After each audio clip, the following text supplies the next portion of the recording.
Hey guys, so this is a practice problem for how to determine the reactions within a simple beam. This will also be on your homework too, and more than likely on your quiz tomorrow, so please watch this video and study it. So looking at this beam, it kind of looks like the one that we practiced in class on Tuesday, except now we have a downward force of P that's coming in at like an angle.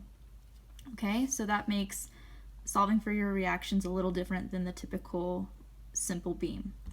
So the first thing we want to do is to solve for our downward force, but in the x and in the y, because it's coming at an angle.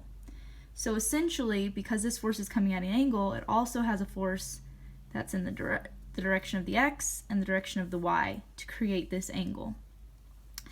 So what you need to do is Pythagorean theorem that everybody should know, C equals a squared plus b squared.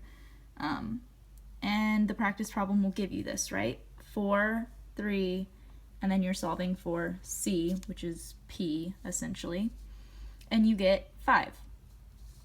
So then the next step is to calculate for px, and how you do this is you do 3, which is your x, if that makes sense. We're solving for px, so we're going to use the x from the triangle that this force makes. 3 times the 2.5, which is the force that the the force it's given, divided by 5, which is your length that you solved for of the force. So when you do the algebra, you get 1.5 equals px. So now you want to solve for py. So just how we justified why we used 3 for the x, that's how we're justifying why we use 4 for the y.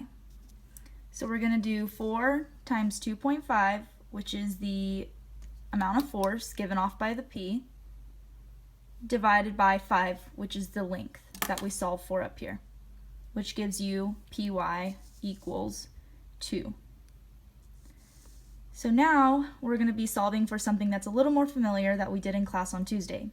Solve for the sum of the forces of x, meaning we're solving for all of the forces that are occurring in the x direction or horizontally. So, sorry, this camera's hard to move around, but we know that the equation is sum of the forces equals 0. So the first step is to identify all of the forces that are occurring in the x direction. That would be, obviously, P has an x direction, and B has an x direction.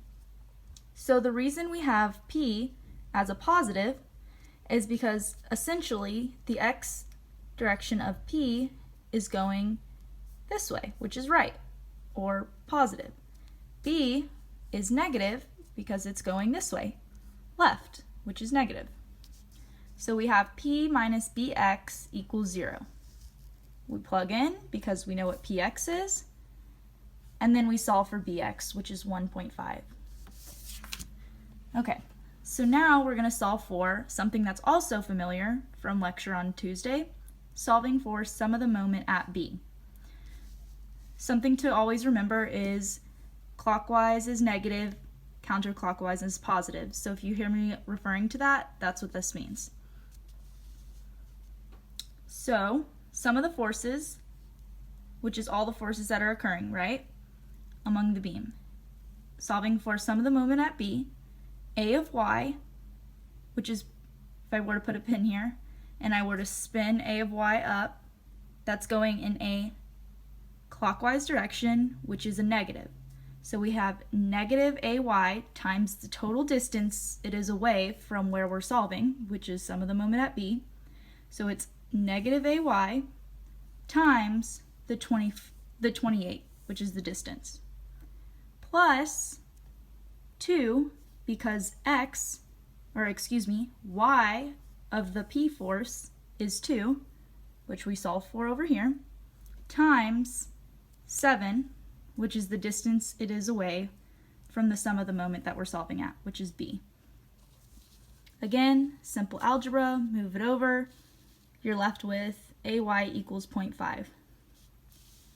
Now, going back to solving for sum of the moment in Y, sum of the forces in Y, we know that the equation is sum of the forces in Y equals 0. So this is dealing with all the forces that are occurring in the vertical direction, or the Y direction. So we know AY is pushing up, so it's positive, BY is pushing up, so it's positive, and PY is pushing down, so it's negative. So let's plug in what we have. We just solved for AY, so we plug that in. We don't know BY, and we know PY, which is 2. We solve for over here. Rearrange, solve for BY, you get 1.5, and now we have solved for all of the reactions within this beam. Make sure to study this. This will be on your homework that's due tomorrow and also on a quiz, and you'll definitely have one of these problems in your first test. Thanks, bye.